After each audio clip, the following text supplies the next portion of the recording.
دوستوں اور ساتھیوں، عزیزوں اور بھائیوں، دنیاوی اقتدار عارضی ہوتا ہے، لیکن دین کا جو سلسلہ ہے، دین کی دعوت کا سلسلہ، یہ ہمیشہ قائم رہتا ہے اور مرنے کے بعد بھی اس کا سلسلہ باقی رہتا ہے۔ آپ نے دیکھا ہوگا کہ گزشتہ چند مہینوں پہلے اٹاوا کے لوگ سرکار سے نکل گئے اور راج سرکار سے اپنا بوریا بستر لے کے اپنے گھر چلے گئے، لیکن دینی معاملات میں اٹاوا کے ہمارے علماء مولانا عادل ریاضی صاحب ایک نوجوان فاضل تشریف فرما ہیں اور اٹاوا کی سرزمین سے تشریف لائے ہیں، اور وہ پیغام پیش کریں گے جو چند سالوں تک کے لیے نہیں بلکہ رہتی دنیا تک کے لیے، یعنی دین اسلام کی ترجمانی اور پیغام پیش کریں گے۔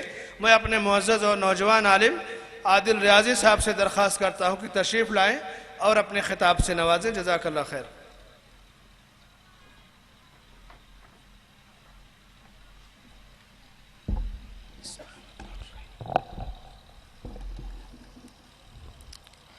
السلام علیکم ورحمۃ اللہ وبرکاتہ۔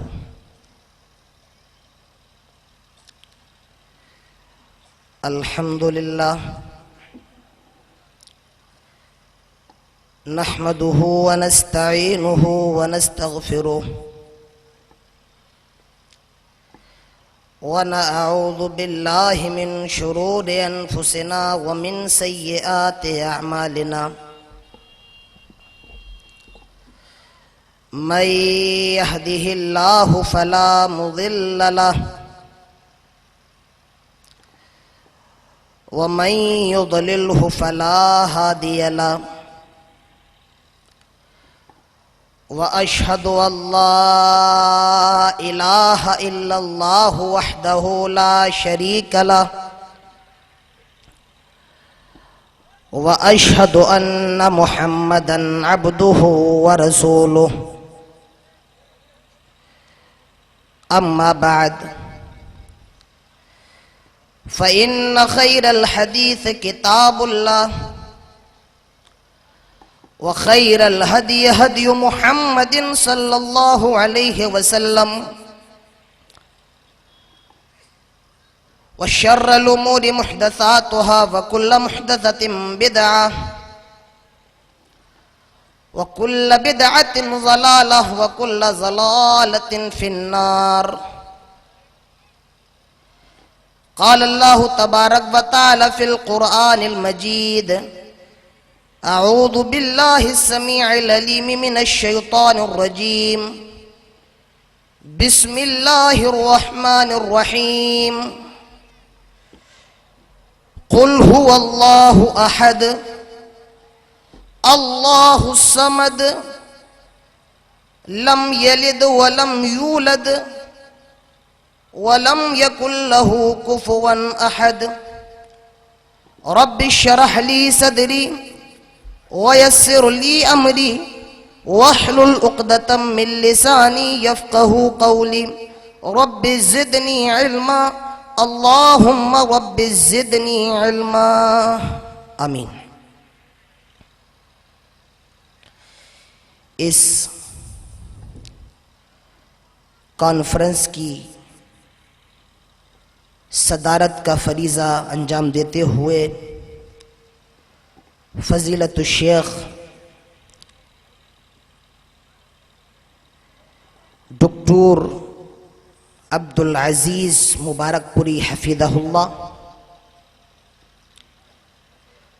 جلسے کی نظامت کی ذمہ داری سنبھالے ہوئے فضیلت الشیخ انصار زبیر مدنی حفظہ اللہ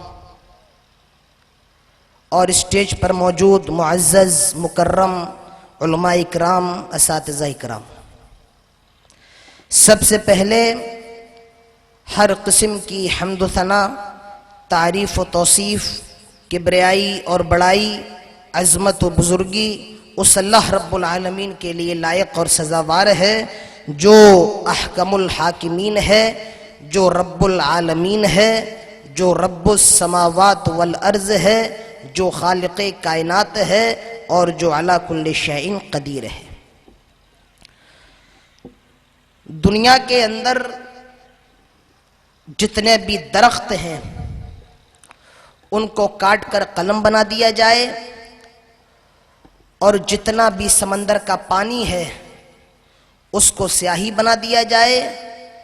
اگر اس قلم اور سیاہی کے ذریعے ہم اللہ کی حمد و ثنا لکھنا چاہیں، اللہ کی تعریف و توصیف کرنا چاہیں، لَنَفِذَ الْبَحْرُ قَبْلَ أَن تَنْفَذَ كَلِمَاتُ رَبِّي، قلم ختم ہو جائیں گے، سیاہی ختم ہو جائے گی، لیکن پھر بھی ہم اللہ کی تعریف اور اس کی حمد و ثنا بیان نہیں کر سکتے۔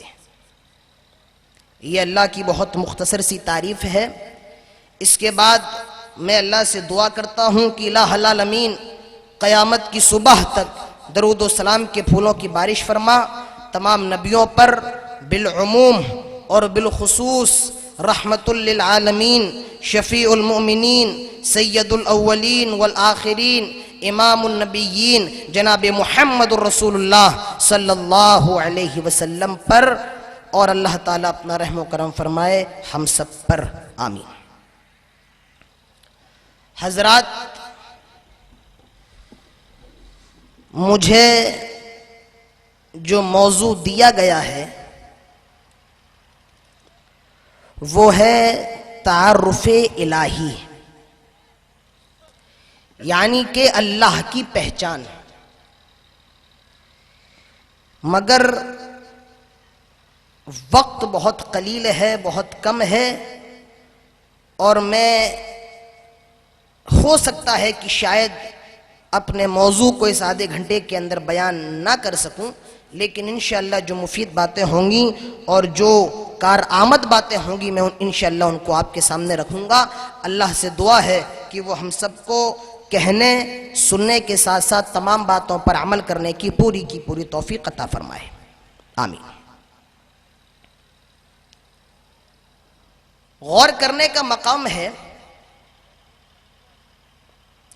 آپ دنیا کے اندر ایک نگاہیں ڈالیں تو بہت عجیب سی چیزیں آپ کو نظر آئیں گی۔ صبح ہوتی ہے سورج نکل آتا ہے، شام ہوتی ہے سورج ڈوب جاتا ہے اور چاند نکل آتا ہے۔ آپ زمین دیکھیے، آسمان دیکھیے، پہاڑ کی چوٹیاں دیکھیے، زمین کی کھائیاں دیکھیے، سورج کا نکلنا، پھر اس کا غروب ہو جانا، پھر شام کو چاند کا نکلنا، صبح ہوتے ہوتے اس کا بھی غروب ہو جانا۔ کوئی بھی عقل مند آدمی یہ نہیں کہہ سکتا ہے کہ یہ پورا کا پورا نظام خود بخود چل رہا ہے۔ اس پورے کے پورے نظام کا چلانے والا کوئی نہیں ہے، بلکہ ہر عقل مند آدمی یہ ضرور کہے گا کہ ہاں اس کائنات کا نظام چلانے والا کوئی نہ کوئی ضرور ہے۔ آپ غور کریں، دنیا کے اندر نگاہیں ڈالیں، شام ہو تو چاند نکلے، صبح ہو تو سورج نکلے۔ آپ دنیا کی ایک ایک چیز کو دیکھیں، سمندر دیکھیں، سمندر کی موجیں، موج کا پانی، پانی کے بلبلے۔ آپ کو دیکھنا ہے تو ایک کیڑا دیکھیے، کیڑے کے منہ سے نکلتا ریشم دیکھیے، مکھی کے منہ سے شہد دیکھیے، آپ سانپ کے منہ میں زہر دیکھیے۔ رب کو پہچاننا ہے تو ایک انار ہی کافی ہے، ذرا دانہ دانہ جوڑ کر دکھاؤ، پھر اس کو پردوں میں لپیٹ کر دکھاؤ، پھر اس کے اوپر کور چڑھا کے دکھاؤ، پھر انار کے اندر رنگ بھر کے دکھاؤ، پھر خوشبو بھر کے دکھاؤ، خوشبو کے اندر ذائقے بھر کے دکھاؤ۔ کون ہے جو یہ پورا نظام چلانے والا ہے؟ اللہ الذی رفع السماوات بغیر عمد ترونها ثم استوى على العرش وسخر الشمس والقمر کل یجری لاجل مسمی۔ کون ہے؟ اللہ ہے، وہ اللہ ہے جو اس پوری کائنات کا نظام چلا رہا ہے۔ اب سوال یہ ہے کہ اللہ کی تعریف کیا ہے، اللہ کا انٹروڈکشن کیا ہے، اللہ کی پہچان کیا ہے؟ آئیے میں آپ کے سامنے اللہ کا انٹروڈکشن پیش کرتا ہوں، اللہ کی پہچان بتاتا ہوں۔ اور میں کیا اللہ کی پہچان بتاؤں، اللہ تعالیٰ خود اپنا انٹروڈکشن کرواتا ہے۔ آپ سورہ بقرہ آیت نمبر 255 اٹھا کر دیکھیے، کیا فرمایا اللہ تعالیٰ نے؟ اللہ لا الہ الا هو الحی القیوم لا تاخذوه سنة ولا نوم